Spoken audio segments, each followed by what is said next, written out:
할렐루야. 오늘도 새벽 기도의 자리에서 말씀을 듣고 간절히 기도하심으로 내 안에 계신 주님과 풍성한 교제를 나누시고 주시는 힘과 능력으로 가정과 교회와 일터에서 승리하는 복된 한 날 되시기를 주님의 이름으로 축원합니다. 오늘 말씀의 제목은 하나님에게는 계획이 있다입니다. 하나님에게는 계획이 있다입니다. 오늘 본문은 크게 네 부분으로 나눌 수가 있습니다. 먼저는 1절부터 10절까지이며 독수리와 포도나무 비유입니다. 독수리와 포도나무 비유입니다. 말씀을 보면 독수리가 두 마리 등장합니다. 둘 다 크고 털도 많았습니다. 차이가 있다면 한 독수리는 화려했고 다른 독수리는 화려하진 않았습니다. 색이 화려한 독수리는 레바논에 있는 백향목의 가지 중에 연한 가지 하나를 꺾었다라고 합니다. 그리고 한 상인의 성읍에 두었다고 합니다. 그리고 나서 그 땅에서 난 씨앗을 하나 가져다가 큰 물가에 있는 옥토에 심었고 그게 자라서 포도나무가 되었다라고 합니다. 그 가지는 화려한 독수리를 향했고 그 뿌리는 화려한 독수리 안에 있었습니다. 그런데 문제가 생겼습니다. 이 포도나무가 화려한 독수리를 버리고 또 다른 독수리입니다. 화려하지 않은 독수리를 향했습니다. 그 독수리에게 물을 받고자 했습니다. 그렇게 화려하지 않은 독수리를 향해 뿌리를 뻗고 가지를 폈습니다. 하나님은 이에 대해서 이러한 선택을 한 결과 좋은 열매를 맺지 못하게 되고 시들어 버리게 될 것이다 라고 말씀하십니다. 이렇게 비유가 끝이 납니다. 두 번째는 11절부터 15절까지이며 비유 해석입니다. 비유 해석입니다. 여기에서 두 마리 독수리는 두 개의 나라를 상징합니다. 먼저 화려한 독수리는 그 당시 남유다를 침공했던 바벨론이었고 화려하지 않은 독수리는 이집트였습니다. 화려한 독수리가 레바논에 있는 백향목에 연한 가지를 하나 꺾어서 상인의 성읍에 두었다라고 하는 것은 바벨론이 남유다를 침략한 이후에 남유다의 왕이었던 여호야긴 왕과 상류층 왕족과 귀족들을 붙잡아다가 포로로 끌고 간 것을 의미합니다. 그리고 화려한 독수리가 그 땅의 씨앗을 옥토에 심었다, 물이 많은 물가에 심었다라고 하는 것은 바벨론의 왕 느부갓네살이 포로로 여호야긴을 끌고 간 이후 그를 대신하여 남유다의 마지막 왕입니다. 시드기야를 그 땅의 왕으로 세운 것을 나타냅니다. 그 포도나무가 자라서 독수리 아래에서 가지를 뻗고 뿌리를 내렸다라고 하는 것은 시드기야의 때에 잠시 동안이나마 제한적으로 번영을 누린 것을 의미합니다. 근데 포도나무가 이후에 화려하지 않은 독수리에게 물을 받으려고 했다라고 하는 것은 남유다의 마지막 왕 시드기야가 바벨론에 의해서 세워졌고 언약을 맺었음에도 불구하고 바벨론을 배신하고 이집트와 다른 독수리와 손을 붙잡으려고 한 것을 의미합니다. 세 번째는 16절부터 21절까지며 유다의 패망 예고입니다. 유다의 패망 예고입니다. 남유다의 마지막 왕 시드기야는 화려한 독수리였던 바벨론과의 조약을 배신합니다. 깨뜨립니다. 이는 남유다와 바벨론 두 나라 간의 계약이기도 했지만 이는 하나님의 이름으로 맺은 언약이었기 때문에 이를 깨뜨리는 것은 하나님과의 약속을 저버리는 것과 같았습니다. 하나님은 에스겔 선지자를 통하여 이처럼 하나님과의 언약, 그 조약을 깨뜨린 시드기야가 결국 남유다가 처참하게 멸망하게 될 것이다 라고 하는 것을 말씀하십니다. 마지막 네 번째는 22절부터 24절까지이며 유다의 회복입니다. 유다의 회복입니다. 하나님께서는 또다시 비유로 말씀하십니다. 하나님은 백향목 꼭대기에서 한 연한 가지를 딱 꺾어다가 이스라엘의 높은 산에 심겠다라고 합니다. 이는 아름다운 백향목 나무가 될 것이고 그로 인하여 각종 새가 그 아래에서 살게 될 것이다 라고 말씀하십니다. 그렇게 하나님은 남유다의 회복에 대해서 예고하십니다. 오늘 말씀의 제목은 하나님에게는 계획이 있다입니다. 오늘 선포되는 말씀을 머리로 깨닫고 또 마음으로 믿고 삶으로 실천하심으로 선하신 하나님의 계획을 믿으며 그분의 인도하신 가운데 살아가는 저와 여러분 되시기를 주님의 이름으로 축원합니다. 첫 번째로 하나님은 우리를 소중히 여기십니다. 하나님은 우리를 소중히 여기십니다. 3절입니다. 하나님은 색이 화려하고 날개가 크고 깃도 길고 숫도 많은 큰 독수리가 레바논 지역에 이르러서 백향목이라고 하는 나무의 높은 가지를 꺾었다라고 말씀하십니다.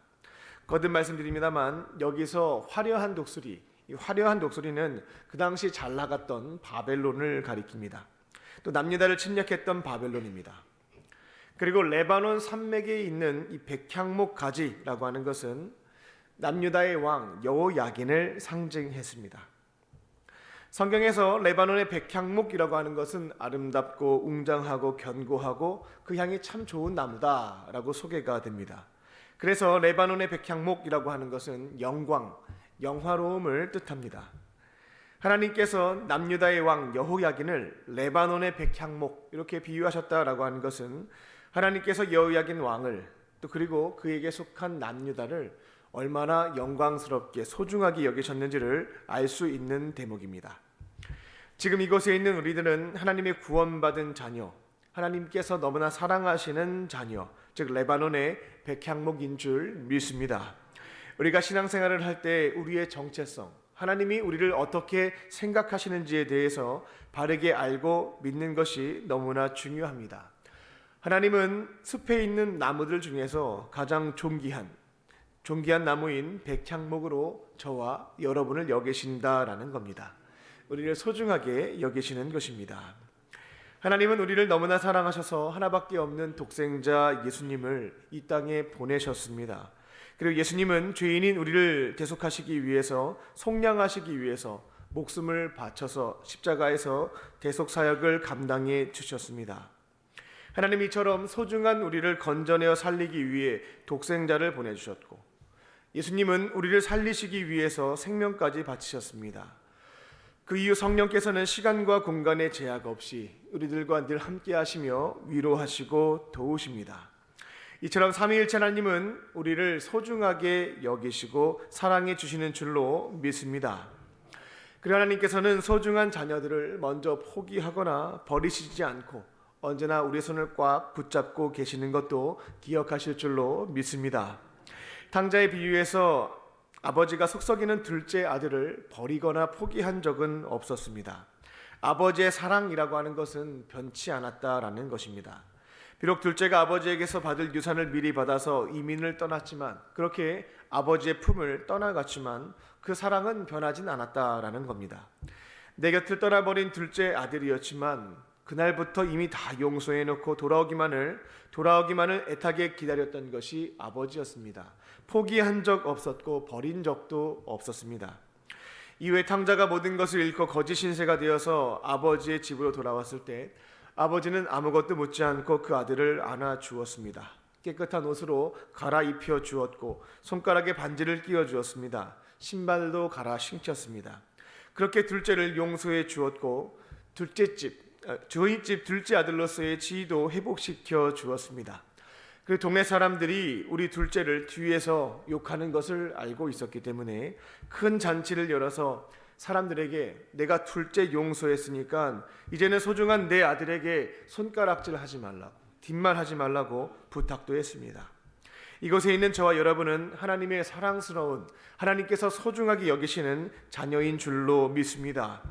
언제나 하나님의 날개 아래 머물면서 그분의 사랑을 듬뿍 받으며 행복한 삶을 살아가는 저와 여러분 되시기를 주님의 이름으로 축원합니다. 두 번째로, 하나님은 징계를 통해 우리를 변화시키십니다. 하나님은 징계를 통해 우리를 변화시키십니다. 3절입니다. 색이 화려한 독수리가 백향목의 높은 가지를 꺾었고, 4절을 보면 그 꺾은 가지를 장사하는 땅, 그 성읍에 이르러 그곳에 두었다라고 합니다. 즉 화려한 독수리였던 바벨론은 남유다를 침략했고, 남유다의 왕이었던 시드기야를 꺾어서 즉 상인의 성읍 바벨론 본토로 끌고 갔다라는 것을 의미합니다. 5절입니다. 그리고 그 땅의 씨앗을 가지고 옥토에 심되 큰 물가에 심었다라고 합니다. 여기에서 그 땅의 씨앗이라고 하는 것은 포로로 끌려간 여호야긴 왕의 숙부에 해당되는 시드기야를 뜻합니다. 그러니까 바벨론의 남유다의 왕을 본토로 끌고 갔고 이제 왕의 자리가 공석이 되었습니다. 근데 그 자리에 시드기야 왕, 그 땅의 종자였던 씨앗이었던 시드기야를 왕으로 삼았다라는 겁니다. 근데 문제가 발생했습니다. 7절을 보게 되면 또 다른 독수리가 하나 더 등장하게 됩니다. 이 독수리는 근동 지역의 정통적으로 강대국이었던 이집트를 상징합니다. 옥토에 심겨진 포도나무가, 즉 바벨론에 의해서 새롭게 왕이 된 이 시드기야가 갑자기 방향을 틀어서 새롭게 등장한 독수리에게 물을 받기 위해 그 뿌리를 뻗고 가지를 폈다라는 것입니다. 즉 남유다의 왕 시드기야는 비록 바벨론에 의해서 왕이 되긴 했지만 바벨론은 우리나라를 침략한 국가였습니다. 이를 대항하기 위해서 비록 화려하지는 않지만 또 다른 강대국에 해당되는 이집트에게 손을 내밀었다라는 것을 의미합니다. 그렇게 남유다와 이집트가 손을 붙잡게 된다면 이 바벨론, 우리를 침략했던 바벨론을 무찌를 수 있다, 승산이 있다라고 판단했던 겁니다. 하지만 하나님께서는 에스겔 선지자를 통해서 이는 잘못된 선택이다라고 말씀하십니다. 19절입니다. 바벨론은 남유다에 침략을 했고 여호야긴 왕과 왕족, 귀족을 포로로 끌고 간 뒤 시드기야를 왕으로 세웠습니다. 그리고 시드기야는 바벨론과 조약을 맺게 됩니다. 그런데 이 조약은 누구의 이름으로 맺은 것이었냐면 말씀을 보게 되면 하나님의 이름으로 이 조약이 맺어졌다라고 하는 것을 보게 됩니다. 그러면 이것은 반드시 지켜야 되는 하나님과의 언약이 된다는 것입니다. 하나님께서는 타락한 남유다를 선지자를 통해서 회개할 수 있는 기회를 계속해서 주셨지만 회개하지 않았습니다. 그러다 보니 하나님께서는 이들을 변화시키기 위해서 그 죄를 끌어내기 위해 바벨론을 통해 사랑의 회초리를 드셨습니다. 징계하신 겁니다. 비록 치욕적인 상황이었지만 남유다는 하나님께서 허락하신 이 70년 동안의 징계였습니다. 이것을 인내하게 되면 하나님은 예레미야 선지자를 통해서 이미 말씀해 주셨습니다. 이 징계는 받아야 되는 것이고 이것을 거치게 되면 회복될 것이다, 아름답게 회복될 것이다 라는 것도 알려주셨습니다.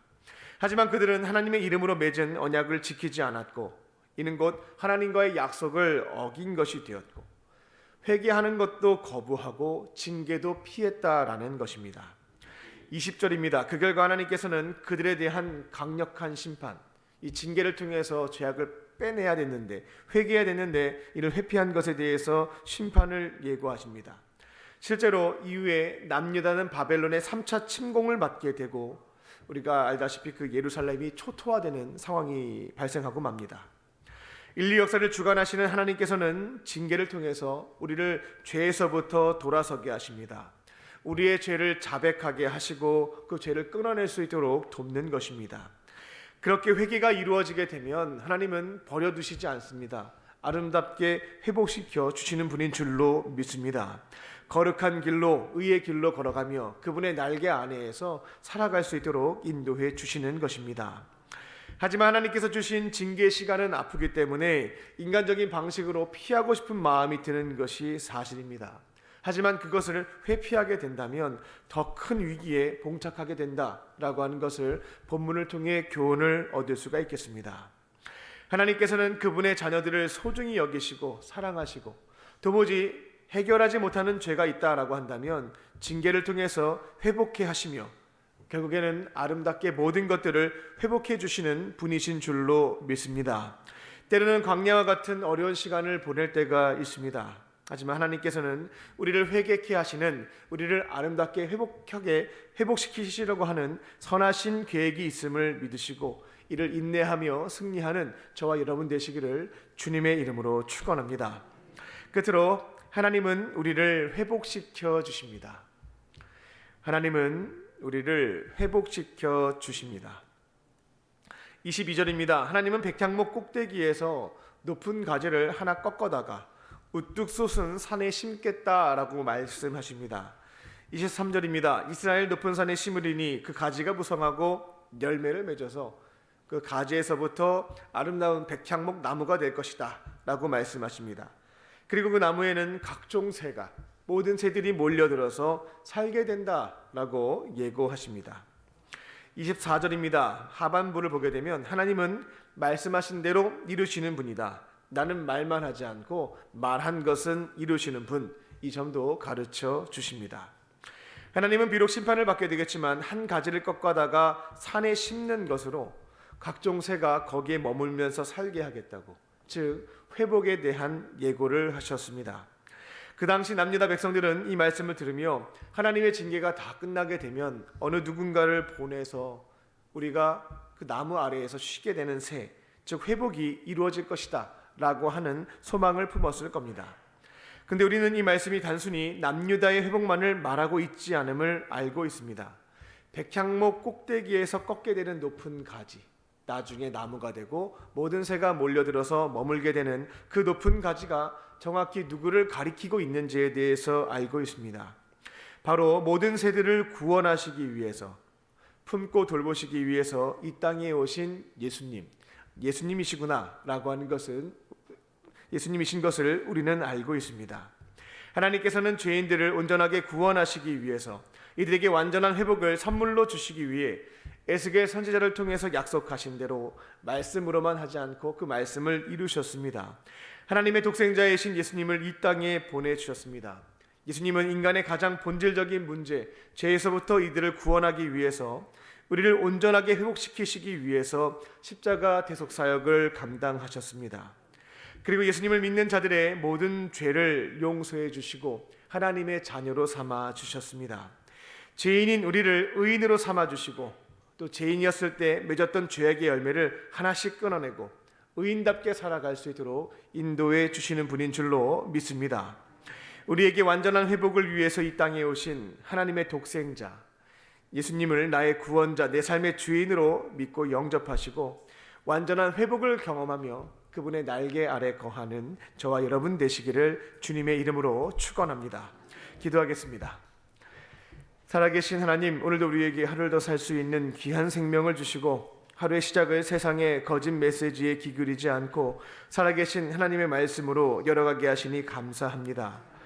우리는 모두 하나님께서 소중하게 여기시는 하나님의 사랑받는 아들, 딸임을 잊지 않게 하여 주시고, 때로는 우리를 회개케 하시기 위하여 징계하심을 생각하며 나에게 주어진 고난의 시간들을 감사하는 마음으로 인내할 수 있도록 함께 하시고 인도하여 주시옵소서.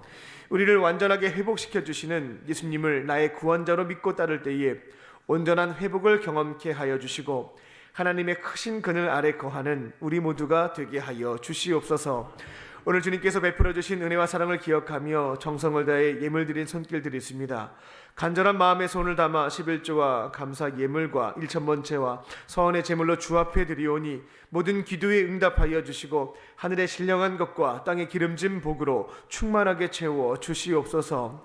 또 몸과 마음과 영혼이 병든 환우들이 있습니다. 성령께서 아픈 부위에 친히 안수하여 주시고 기름을 부어 주셔서 모든 질병에서부터 깨끗하게 회복시켜 주시옵소서. 그렇게 하실 줄 믿고 감사드리오며 예수님의 이름으로 기도하옵나이다. 아멘. 이 시간 함께 기도